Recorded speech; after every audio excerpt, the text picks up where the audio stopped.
Joining me now on the Knicks Film School podcast, first time guest. Very, very happy to have him on. You could hear him if you are in the, I believe, the Salt Lake City area, doing drive time on ESPN 700, 2 to 6 Mountain Time. Make sure you got that right. It's 2 to 6 Mountain Time. We don't have a whole lot of Mountain Time guests on here, but pleased to be joined by one now. He also hosted the Reality Check pod.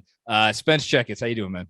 I'm good. And if you have the internet, you can listen to me wherever, guys. So you don't have to be in your car in Salt Lake City, Utah. We have an app. You know, it is 2022, gentlemen. You don't just have to turn it to 700 a.m.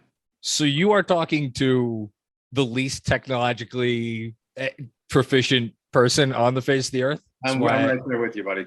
Well, that's okay. So we have a few things in common here. Indeed, yes.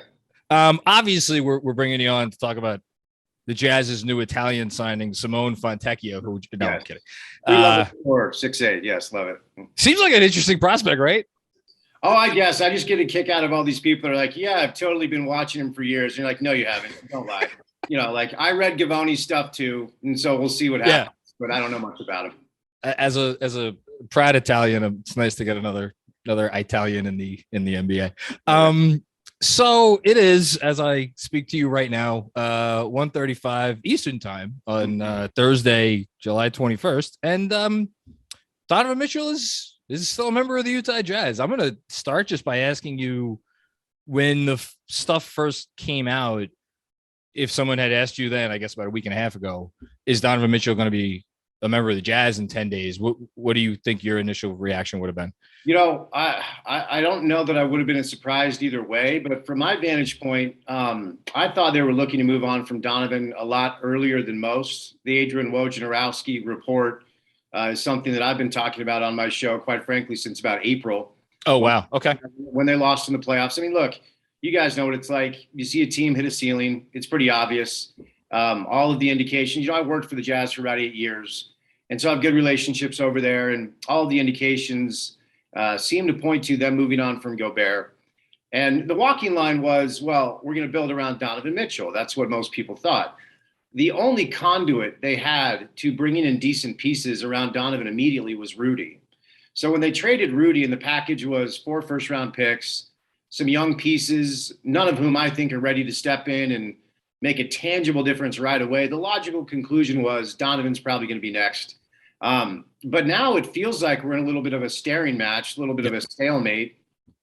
And Danny's asking for the world because that's what Danny does. And I'm sure Leon's going to try to find a middle ground. I do think, by the way, I think the deal is going to be done. And I think it's going to be done before the season. But I'm not sure if it'll be done before training camp. You know, we'll have to wait. Wow. Yeah. Interesting. So I want to go back for a second just before we get to where things stand now, because I'm so fascinated by the situation, because usually when, as you just referenced, like a team runs its course and things start to unfold, there's usually one thing that comes out, either it's a player requesting a trade or something. Like it did not seem as if, from afar at least, there was one instigating event other than was it Ainge's hiring and the fact that he's kind of done a teardown before and he sees the light at the end of the tunnel. Like, from your vantage point, was there a place this went wrong, or was it just kind of a circumstance of a bunch of things? You know, it's a really good question. And I would take you all the way back to COVID, actually. Okay. So COVID changed this team. You know, they Dennis Lindsay stockpiled a bunch of assets like Leon has with New York right now. He went all in by utilizing those assets, draft picks and cap space, to acquire Bojan Bogdanovic and Mike Conley, to surround Donovan Mitchell and Rudy Gobert and Royce O'Neal and Joe Ingles and some of the other pieces they had. And they were really good, really good. Then COVID hit. And what happened was, you guys remember, Gobert became patient zero. Mm-hmm. And then Donovan tested positive the next day, and Donovan very much blamed Rudy for giving him COVID. And those two were never close, but that was kind of the beginning of the end of any sort of decency between the two. Yeah. And COVID changed the dynamic of the locker room. They went to the bubble. They came within a Mike Conley 3-point shot of beating Denver, but ultimately couldn't do that. Remember, they were up 3-1. People talk about the Clippers blowing the Clippers 3-1 lead. They blew it against Denver the year before. And then after that, there were all these like passive aggressive insults during media availability. Then behind the scenes, the word was guys just weren't liking each other. And then a couple of other things went down. Joe Ingles first got old. and he wasn't near as effective as a player than he was prior to. Then he got hurt. Then he got traded. And Joe was kind of the voice in the locker room that was an extension of Quinn Snyder. Essentially, he could tell Donovan, like, look, act right, man. Like, let's all get along. Let's all get along. We're in this to win basketball games. So that was necessary. Someone needed to. Oh, yes. Okay. Oh, yes, very much so. And then the other kind of under the radar thing that went down, and you're going to chuckle at this because I am a get the talent guy and figure it out, which is why when people say like Jalen Brunson and Donovan Mitchell are both small. Okay, they're both small. They're both awesome. Get them both and figure it out. You know what I mean? Like, that's my camp. But George Niang, who isn't necessarily the most talented basketball player on the face of the earth, when they let him walk, it cost them another locker room connector, a guy who was friends with everybody. Really? Yeah. And they started these cliques in the locker room started to become pretty strong, and the chemistry just wasn't there anymore. And so then you lose to the Clippers after being up 3-1, and they didn't have Kawhi. Terrence Mann goes for 25 in the fourth. Ridiculous. You come back the next year, you run it back. It's kind of the same thing. They win a lot of regular season games. But about January of this year is when things went from pretty bad to like unsalvageable, I guess is the term we'll use. And they went 21-23 over their final 44 games. So there was like a half a season of mediocre basketball. And the stuff in the locker room just got worse. They couldn't beat Dallas without Luka. They lose to Dallas in the first round. Quinn Snyder. So when Quinn left, that's when I went, all right, they're going to tear this thing down. You knew it then. Okay. Yeah. Because I've been able to get to know Quinn pretty well. And I talked to him about some of the difficulties that the group was having, getting along and listening to his voice, as he would put it. And then, as you referenced, Danny Ainge takes the job. And you guys will get a kick out of this. The first thing Danny said in his introductory press conference, he said, "You should all know I remove emotion from decision-making." Right. So if that guy's going to trade Paul Pierce from Boston, he'll trade Donovan out of Salt Lake City. So it was kind of a slow crawl to see the house of cards fall the way it has now. There really wasn't one or two things. It was a long game scenario. And yet you mentioned that Clippers series, and obviously you would know better than me because I watched the series, but I don't remember it like yesterday. I still wonder if Mike Conley had been healthy, and Donovan was also, not 100%. Yeah. Like, would things have gone differently? Which we don't need to go back and revisit that history. What I am curious about, though, as someone who's watched, every game of Donovan's career in New York right now, the conversation is, well, he's not worth that sort. Like, again, we don't know what the package is going to be, but the ask that Danny initially made, right? Yeah. The consensus is that he's not worth that. Right. And like, I go and I look, and he, other than the playmaking, which kind of stagnated a little bit, I don't see a whole lot of weaknesses in his offensive game. In your just personal opinion, do you think there is a world where he is maybe not, if not the best player on a championship team, like the leading scorer, kind of the engine? Maybe he has another interesting piece next to him who could do some other, fill in some other gaps. Like, where do you see him as a player? Yeah, the biggest thing, and this is not a criticism on who he is as a player, it's just a reality of how God made him. He's 6'1", Yeah. right? And so the last team that had their best player as a 6'1" lead guard to win a championship was Detroit in the late 80s with Zeke, right? Yeah. So a long time ago. He's not the best player on a championship team, but he can be a piece, certainly, next to some, like, as far as is he worth what Danny's asking for? Michael Jeffrey Jordan isn't worth what Danny's asking for. So let's be very clear. And I still have really good connections back east, and I talk to people about where the Knicks head is at. And, I do feel like Leon had this long game in mind, being Donovan's former agent and having the CAA tie, that he thought he could probably, and still probably thinks he can get this family together and do something special. But if I'm New York, I'm actually okay with, appeasing the draft capital piece of this. But I don't want to give up my depth and my bench. I'm so happy you said that. Keep going, but I want to get back to that. Yeah. The debate around the league right now is, well, how valuable are these future first round picks? The answer is nobody knows. Yeah. But I think Leon and his group have done a really good job of building this thing the right way for the first time in a long time consistently. And so if you want to trade 4 first round picks and maybe a couple of pick swaps and salary fillers like Fournier and Rose or whatever, that's fine. But to give up guys like Grimes and Quickly and McBride, like, to give up all your depth in exchange for a really good piece and all that draft capital, it feels like a lot. Even though Donovan's really good at the age of 25 and he could give you a decade of really special basketball back then.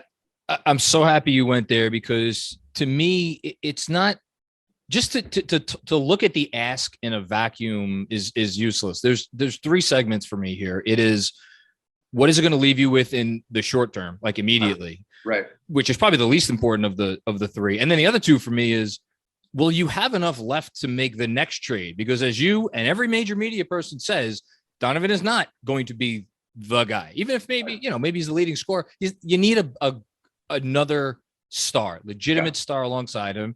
And then, the last piece of this is you want to guard against, well, what if the worst happens? What if it's the Nets Celtics trade aftermath, or around here, what happened a few years after the Melo trade? I'm not sure that Leon and his group are too worried about that. I have to think that they have confidence that they're going to be able to continue to do things the right way. But the other two pieces actually, I think, are the most important, which is why my question to you is, do you think Danny Ainge is just willing to make the bet that the Knicks are going to stink in 4, 5, 6, 7 years? And he feels like if he could get those, whether it's 25, 27, 29, maybe with a swap in there too, unprotected, is that what he's really after here? Because I've thought from the beginning that's what he's really after.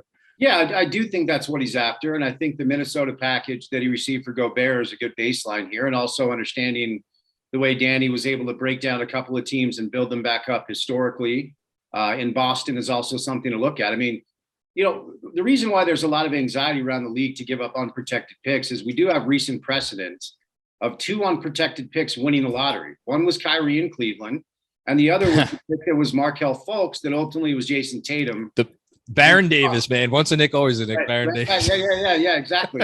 So that's why there's this trepidation. But, I mean, look, you guys know I'm a child of the New York Knicks. My heart is still there. Like, I want them so badly to go back to what it was like in the 90s when I was around. So I don't mean this to sound harsh, but betting on the Knicks to screw it up is not a bad bet. As of recent precedent will show you. You know what I mean? Now, I do think, like I said, Leon's done a pretty good job of building this thing up in a different way where I feel like they're in a good spot. But if I was running a team and I had a chance to get some future unprotected picks from a team that was owned by Jim Dolan, I'm probably going to take that bet. Due respect, that at some point there may be a misstep in that, the pick that all of us as Knicks fans have been waiting to win the lottery since Pat in 85, maybe that belongs to the Jazz. So yes, I do believe the draft capital and the unprotected New York picks are what's motivating Danny in his ask, as opposed to some of the younger pieces or maybe the Washington pick or the Dallas pick or what have you. I think he wants unprotected draft capital. Yeah. And, and the reason, and so I should reference, you did an interview recently where you called this trade. You thought, in your opinion, this trade was inevitable between the Jazz and the Knicks. And I'm kind of there with you because of the fact that Danny, I think, wants the Knicks picks more than he wants Miami's picks, and probably more than he wants just about anybody else's future picks. And like, look, again, and I've gotten into some trouble with some fans by saying this because it is what the national media is saying. And I don't come at it from the same perspective as them. I want to be very clear about that. But like, the Knicks do need Donovan Mitchell. Maybe not need in the sense that like they would not, everybody's going to get fired tomorrow if they don't get him, but this is what they have been building up for. Yep. So I feel like when you have that situation, it's just a matter of negotiation. And I guess what I'm wondering now is, Ainge doesn't seem like a guy who's going to budge a whole lot. Right. Do you, whose court do you think the ball is in right now? Do you think it's in Danny's court to back off a little bit? Do you think it's in New York's court? Do you think it's in some other teams? Like where do you place it right now? So I think Danny's very content to wait. I think this is a scenario where if Leon wants him, he has to go get him. And I think Danny's okay even going into season with Donovan on the roster. I don't think that's going to happen because I think at this point, and I've been able to get to know Donovan a little bit, working over the Jazz at the flagship. I was the first person to interview him here locally. Before he moved into his mansion up on the hills, he lived in an apartment downtown close to where I lived. And so we did a few events together, some body armor events, and he's a good kid, but I get the feeling that he's ready to move on. I get the feeling that he's ready to come home. And look, he will come home when he has the opportunity to, which is the other thing everyone around here kind of knows. He's got that player opt out in 3 years. Yep. But now that Donovan always says, when you ask him, what do you want? He says, I want to win. I want to win. They just moved on from a player that makes you a top 5 defense instantly by himself. And even if Donovan doesn't like Rudy, they're not better now than they were to start the offseason. There's no path to them getting better in the interim. They traded Donovan's best friend, Royce O'Neal, for a first-round pick. They let his other best friend, Eric Paschall, walk. Trent Forrest, another player he was close with, and I like Trent. They let him walk too. Like FSU, Trent Forrest, good little player. I like him. Yeah, tough kid. Plays with force, can really guard. But all of the tea leaves indicate that this move is going to get done. But I do think Danny's fine being stubborn a little bit until Leon's a little bit closer to his ask. But like I said, if I'm Leon Rose, I'll need some of your draft capital, but you're not stealing all of my good young players in my bench. I need my depth because we're trying to be good and you're not. Let's remember that. So if it's Evan Fournier and Derrick Rose, fine, salary fillers or whatever. And maybe we give you quickly or one of our young pieces. But to ask for, I mean, I don't know if he really asked for 6 or 7 picks. I'm not questioning the reporting of my peers to do a really good job. That would be historical in the history of this league to get that haul for a player who's really, really good, but he's not LeBron. He's not Kawhi. He's not Durant. He's probably a top 20 guy, right? Yeah, and that's a lot to ask for a guy that's about top 20-ish, even though he's 25 and really, really good. And I think he would fit in really well in New York. So whose court is the ball in? I think it's in Leon's to go get it done. I think it's to go make him an offer that he can't refuse. And then Danny might have to back off a little bit, but that's not Danny's MO. That's not how he rolls. I'm going to put you on the spot, but I will put myself on the spot too. If you're asking me right now what the final package is going to be, personally, I shouldn't say shocked. I'd be very surprised if it was anything less than 3 first-round picks, 3 of New York's first-round picks. Yeah. And as I say that, I wonder, maybe is there wiggle room if maybe it's 2 firsts and unprotected, completely unprotected, and 3 swaps completely unprotected. And then you fill in the gaps with whatever, the Detroit pick or the Wizards pick or this and that. And a Deuce McBride or something. I think I'm going to 3 of New York's firsts, maybe 1 with very light protections, and then a swap. And but then New York gets to keep the 3 kids that it wants, Grimes, Quickly, and Obi. Do you think I'm a little light, or where do you come in? I think that's probably a little light for what Danny would accept. Now, if you're talking to me, GM of the Jazz, then can you replace Danny, please? Maybe we can send him on vacation. I'll make a few calls. I'm not sure that would happen. If you're talking to me as the GM of the Jazz, then I think you and I are a little bit closer. But Danny, I don't know that would fit the bill for him. I think he's motivated to get at least what he got for Rudy, which is 4 first-round picks. And then you could say 5 because they got Walker Kessler this year, who was a first-round pick too. I think that's close. But let me ask you, so those are the 3 young players that Knick fans are like, don't touch our guys. It's those 3? Yeah, and there's you talk to a different Knick fan, you'll get a different answer as to which of those 3. Because I think in the immediate future, you'll look at the team, the theoretical team with Donovan Mitchell and with Jalen Brunson especially. Quentin Grimes feels like the most indispensable because he's the best wing defender they have, arguably right now, even better than RJ Barrett. I personally would say by a little bit. And he's the best knockdown shooter they have, especially if they send Fournier out, which it sounds they probably will for salary purposes. And then Quickly, the front office loves Quickly. Everybody loves Quickly. It's impossible not to love Emmanuel Quickly. Right. And then there's Obi, who is in terms of capturing the fans' love and adoration. Sure. I think he's in a class by himself. So, but those are the 3. Yeah, I think they're probably gonna have to throw one of those 3 in, and I love all 3 of them too. Who do you want? Grimes is the one I want. Yeah, because I say that, then I realize they're not trying to win, so you don't want to put Grimes in a spot that it stunts its growth. But this is a team that needs perimeter defense, toughness, something that Grimes brings. And I don't know how I was told yesterday by Andy Larson, who covers the Jazz for the Salt Lake. We had him on last week. Yeah. Oh, nice. Yeah. The Jazz front office really likes Grimes. Yeah. So maybe it's a 3 unprotected, Detroit's first, Grimes and salary fillers. Something like that, one of the 3 young players, not all 3 of them, all of these trade scenarios going, I'm just chuckling every time I see it. Donovan's really good, but you do not sell the farm for a top 20-ish type guy who's 6'1". And by the way, up to this point in his career has shown lack of motivation to guard, I guess is how I'll put that. That's very polite. I mean? Yeah. I mean, it's just a lot to give up for a guy that's got a lot of growth to do. And can he do it? I think so. He's a good kid. He's only 25, but there's a lot of growth that needs to happen for him to be able to go to that market, handle the pressure, and deliver what Knicks fans want. So you said you think it might actually go into camp. That would make for a long summer over here. I don't know about you. But here's the problem. I mean, right now, and you guys know this, like all of these executives are like on vacation and they have cell phones, they can communicate. But honestly, and this is a lot of my experience, I went to Vegas Summer League for about 8 straight years. I don't go anymore because my show obviously is not just NBA centric. Can I swear on this podcast or no? You could up and down, yes. Okay. Well, I was just going to say, shit gets done in Vegas every year. Like all of these decision makers are in the same place.